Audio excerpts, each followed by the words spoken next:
Good morning mga ka-idol, no? Good morning po sa mga ka-idol, no? Ito na po tayo sa ating trabaho ngayon mga ka-idol. So ngayon mga ka-idol, nagtali po tayo ng extra bar mga ka-idol bago tayo magporma mga ka-idol. Mahirap na makalimutan mga ka-idol. Nakaporma na tayo.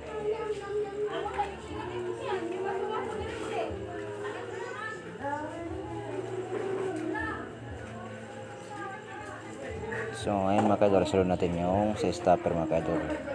Halimbawa 60 yung porma natin, susukatin tayo sa tansis taas 60.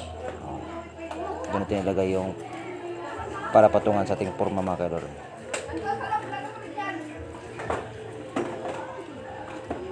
Para pagpatong mo dyan mga ka-idol, yung porma mo, pag mapatong mo dyan, sureball na yan, napantay dala sa tansis taas kasi kumuha ka na ng sukat dun.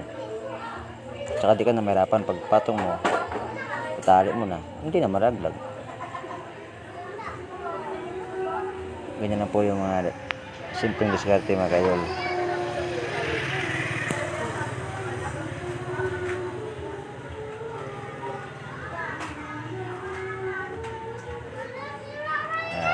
Shout out pala din sa aking mga followers, no? Sa lahat-lahat na po dyan, Luzon, Visayas, Mindanao mga ka-idol, shout out po sa inyong lahat. Ingat po lagi tayo sa ating trabaho. So ngayon mga ka-idol, dito naman tayo sa porma mga ka-idol, magtali na naman tayo.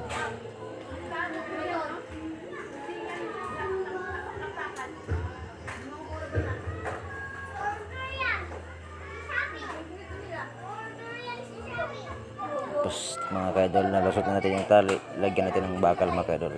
Doon natin isuot yung tali para pag higpit mga ka-idol, kapit na kapit, ipit na ipit talaga yung mga ka-idol.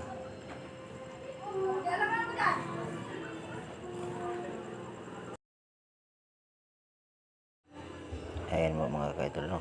So baba taas po yan, lagyan natin ng tali mga ka-idol para sureball po pag buhos, hindi siya bubuka mga ka-idol.